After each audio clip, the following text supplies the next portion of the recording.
Hi everyone, welcome to week 1 of The Missing Link. This is the first time I've done a book club on The Missing Link, and I'm really excited isn't the right word, but I'm really grateful, I guess, that I get the chance to do this with you, because for me at the moment I haven't been consuming a lot of Three Principles content for a while, but the words of and the work of Sydney Banks pulls me back again and again. So I love listening to Sid Banks sometimes on my early morning dog walks, and I have actually been revisiting all of his books in preparation for this course, I think.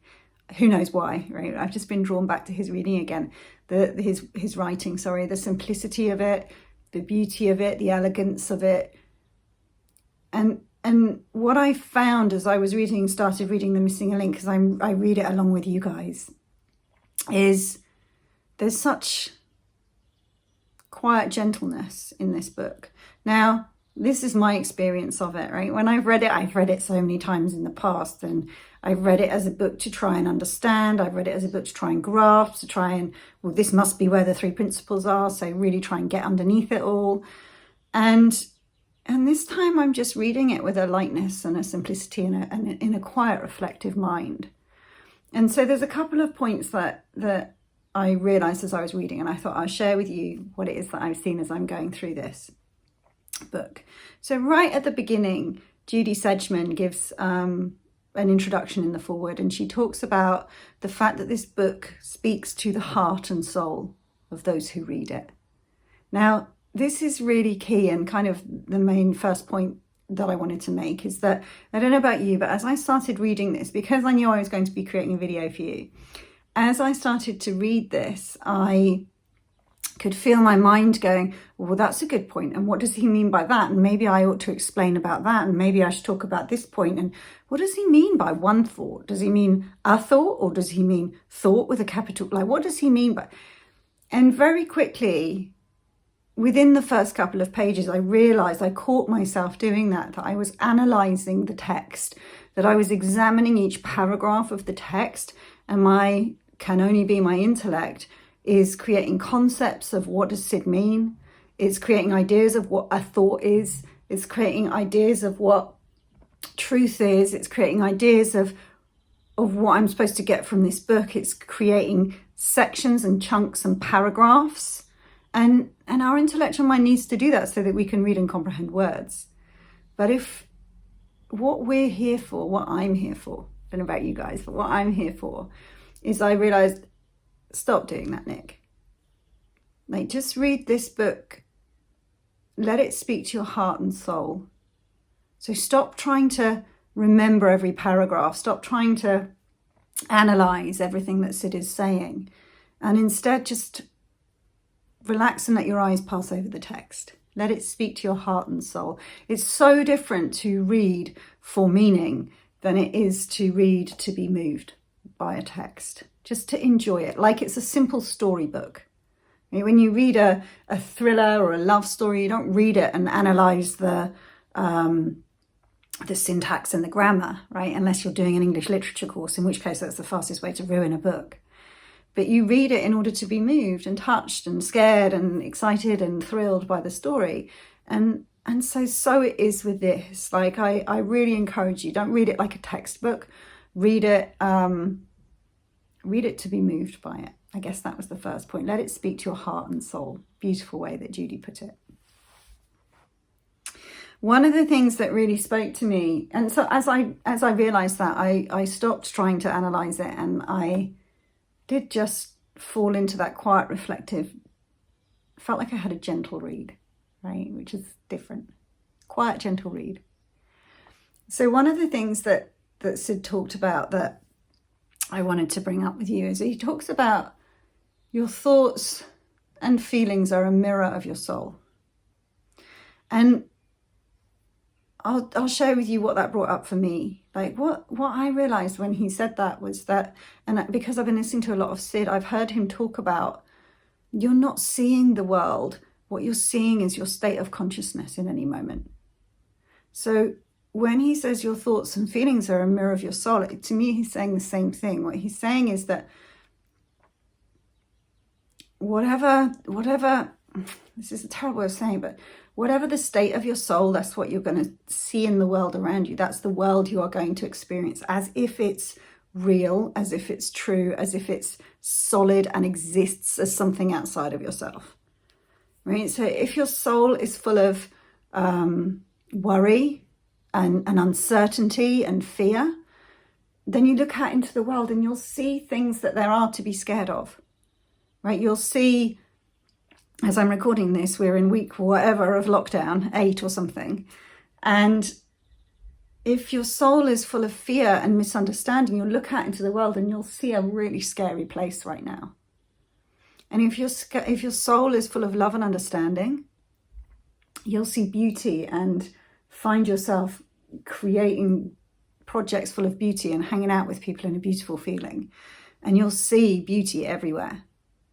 So it will look like the world is a beautiful place. It will look like the sun is shining. I can hear the birds singing. I can see the flowers blooming in my garden, right? That is true. It's fact. It's the way the world is. However, I know that I've lived in this house in a fearful state of mind. And it could have been this time of the year.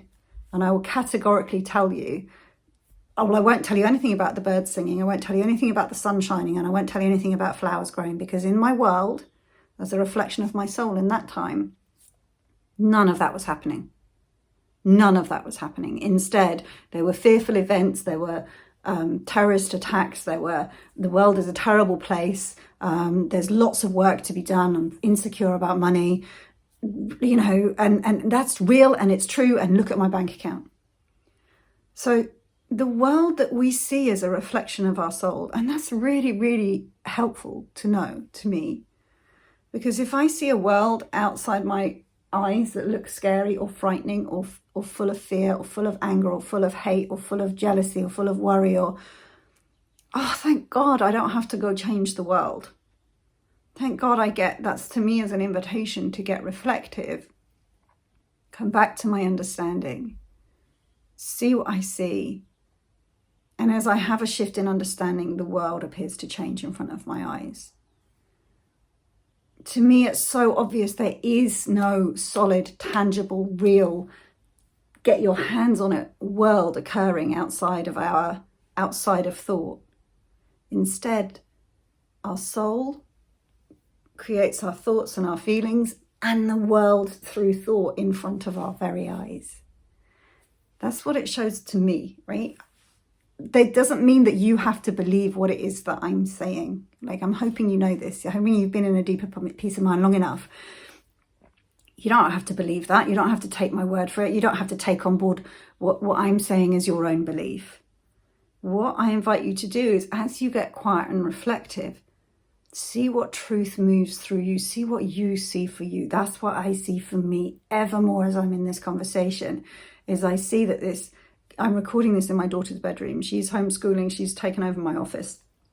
I'm in her bedroom. I see this room of clutter and Billie Eilish magazines and makeup and eyebrow colour creams and, oh my God, eyelash curling potions. And like, this is the world that appears in front of my eyes right now. For whatever reason, I don't know. Now, if I have a real problem because this room is a mess and it shouldn't be like this and she shouldn't be changing her appearance and she's as beautiful as she is, and like, I can get really caught up in judgmental thought, and then I will see a daughter who's not doing what she should be in a room that doesn't look tidy, and I'll see that world appear in front of my eyes. Right now, in this moment, I have so much love for her, so much love, and so I don't even know why that makes me cry, right? That's what this conversation does sometimes. It's like, I have so much love for her. And I look around this room with such fondness. Like, there's just the essence of her in every single bit of clutter and mess in this room. I would show it to you, but I'd be too embarrassed. So this is what it means to get moved by this conversation. We fill up with love and understanding. And then the things that look like we love them come to mind. Right? Like, how cool is that? So as my soul rests in this place, I see a world. I look out the window, I see sunshine, I see flowers, I hear birds. I think of you guys, I see this room and I'm full of love. In a different space, I know that I would not be feeling that at all. No problem.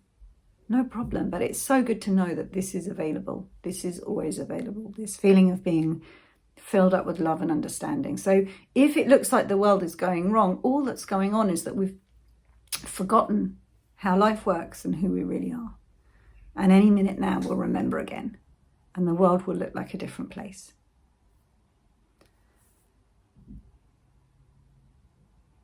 He talks about the reason no person's psyche is better than anybody else's.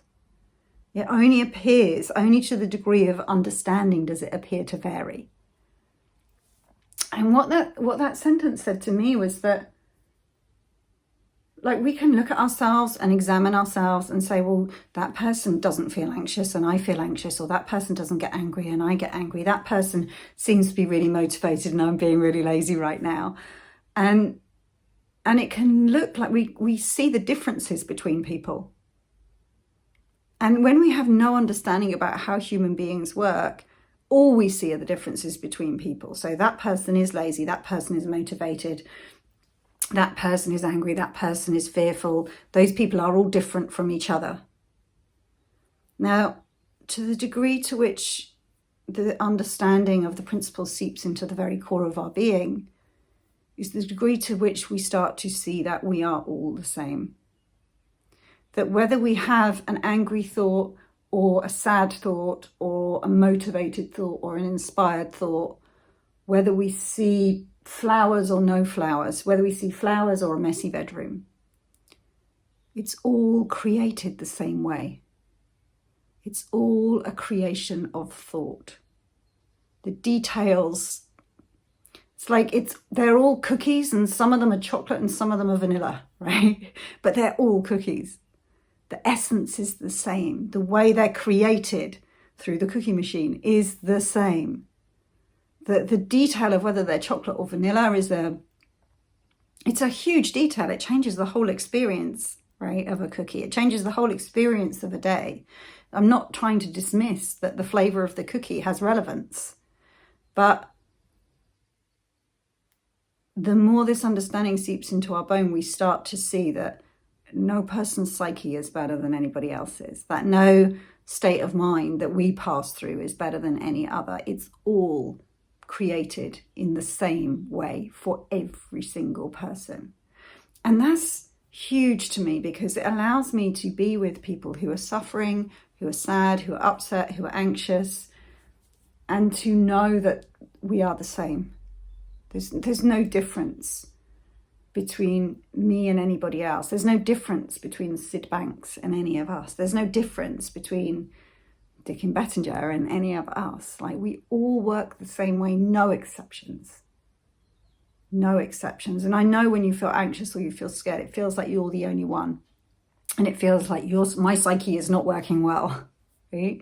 But that's because our degree of understanding has fallen in that moment. Our level of consciousness has fallen in that moment. And so with that comes the feeling of separateness, aloneness, like me separate from the world. And with understanding, when we fall back into it, when we remember who we are, when we come back home, when we open up, when we step within, whatever the expression is that you want to use, we get a sense of the oneness of everything. We're no longer separate from other people. We're no longer separate from the world outside of ourselves. We are in tune with the oneness, the essence underneath and inside, and from which everything is created. To me, that's what Sid means by only by the degree of understanding does it appear that our psyches are doing well or not doing so well. And then the last thing that just made me smile, Sid talks about the knowledge that we all seek, every human seeks, cannot be bought or sold. And it just made me smile, because I know a lot of people come to these programs and the idea is that I pay you, Nick, I pay you my money, and then you tell me what it is that I need to feel better. And you give me what it is that you found that has really helped. And it's like, if I could package the principles up into a bottle and just give you a pill, sell you a bottle of medicine, right? I would do that. But it can't be bought or sold. My job is not to give you the principles so that you can feel better.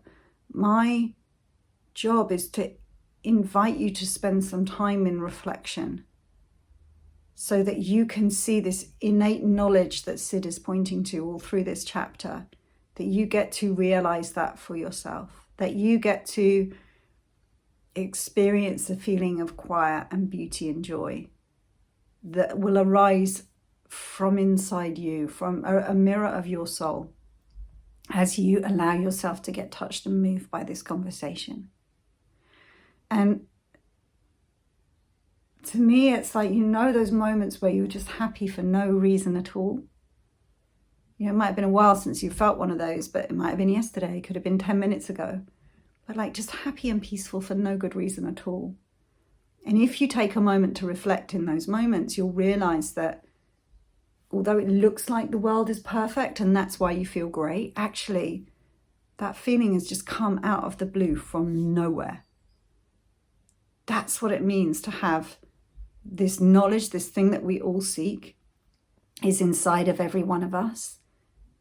Whenever you have that gold dust, most beautiful feeling that human beings can have, it's always and only ever comes from within you. It cannot be bought or sold. I can talk to you about it. I can do my best to point you in the direction of where it lies. I can invite you to get quiet and reflective so that you can realize it for yourself. But the value is in realizing it for yourself, always. So if you read this Missing Link book and you get touched by it, that's not because you bought the book. It's not in the book. It's that your soul resonates with truth. Your soul recognizes itself in the place it is pointing to. And the soul lights up when it recognizes itself. And that's the feeling of warmth. That's the feeling of love and understanding. That's the feeling of beauty and joy that enters our lives. Our soul recognizes itself in truth, and it's like it sparks and it lights up. That's what I'm taking from the first couple of chapters of The Missing Link.